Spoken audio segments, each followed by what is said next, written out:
రెండు మొక్కలు మర్చిపోతాం sir. Pithapuram. Thank you sir.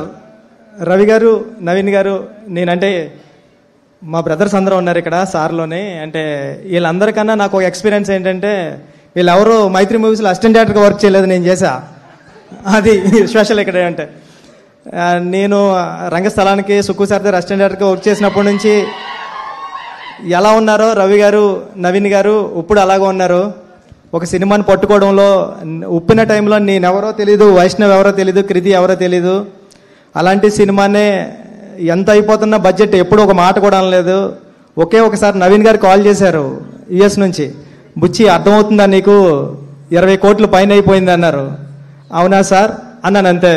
Naveen sir మీకు గుర్తుందో లేదో అంటే, బ్రదర్ ఫస్ట్ సినిమాకి మీకు ఇలాంటి ప్రొడ్యూసర్ దొరకడం అన్నది చాలా గ్రేట్. మీ గురించి రవి గారు చెబుతూ ఉంటారు, కీర్తి ఇంక మామూలు గురి కాదు, ఇంక రవి గారు ఇంకొరే ఒకడు వస్తున్నాడు, ఒక డైరెక్టర్ మామూలు కాదని ఇంకా బేబసంగా చెప్తూ ఉంటారు. మీ ఎలివేషను సార్ చెప్పినట్టు రజనీకాంత్ గారిలా ఇస్తూ ఉంటారు ఎలివేషను, ఆ రేంజ్. ఈ సినిమా పెద్ద హిట్ అవ్వాలని, మీకు మంచి పేరు తీసుకురావాలని మనస్ఫూర్తిగా కోరుకుంటున్నాయండి.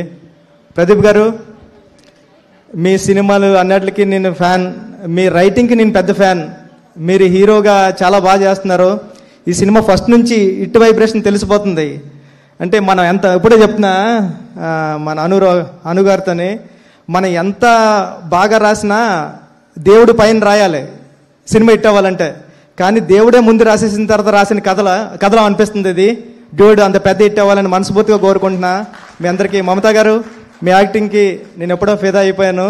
ఈ సినిమా కోసం వెయిటింగ్. మ్యూజిక్ డైరెక్టర్ గారి గురించి చెప్పాలి.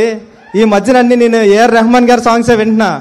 నిన్న కూడా చరణ్ గారు అంటారు, నా తీసుకుని ప్లేలిస్ట్ తీసుకుని, ఏంట్రా అన్ని రెహమాన్ గారి సాంగ్స్ ఉన్నాయంటే, లాస్ట్ 1.5 year నుంచి రెహమాన్ గారి సాంగ్స్ తప్ప ఎవరు వింటలేదు అన్నాను. మధ్యలో మీ సాంగ్స్ కూడా వస్తున్నాయి. ఆల్ ది బెస్ట్ అండి. సినిమా పెద్ద హిట్ అవ్వాలని మనస్ఫూర్తిగా కోరుకుంటున్నానండి. టీం అందరికీ ఆల్ ది బెస్ట్. బుచ్చిబాబు గారు అసలు స్పీచ్లు రోజు రోజుకి దినదినాభివృద్ధి అండి. నిజంగా నా ఆర్టిబీట్ చూస్తే ఇప్పుడు 140 ఉంటుంది. కాదు, మరి పెద్ద గ్లిమ్స్ ఇచ్చారు. మేము దాన్నే మళ్ళీ మళ్ళీ మళ్ళీ మళ్ళీ ఓపెన్ చేసి చూసుకుంటూ రిపీటెడ్గా ఉన్నాము. మరి నెక్స్ట్ సాంగా, టీజరా, ఏం రాబోతోంది, ఎప్పుడు రాబోతోంది? సాంగ్ అండి, అదిరిపోతుంది సాంగ్. వెయిటింగ్. నేను రెహమాన్ సార్ ఎరక్కొట్టేశాడు. ఆయన ఫస్ట్ లవ్ సాంగ్ వస్తుంది, చూడండి బాగుంటుంది. థ్యాంక్ యూ సో మచ్ అండి. ఆహా, ఈరోజు మనసు ఎంత నిండుగా ఉందో ఇన్ని అప్డేట్స్ తెలుసుకుంటూ ఉంటే. ఓకే, ఇంకొక ఫైనల్ అప్డేట్ కి ముందు ఆబ్వియస్ గా హను రాఘవపూడి గారు స్పీచ్ వినేద్దాము. అందరికీ నమస్కారం అండి. ఒక్క నిమిషం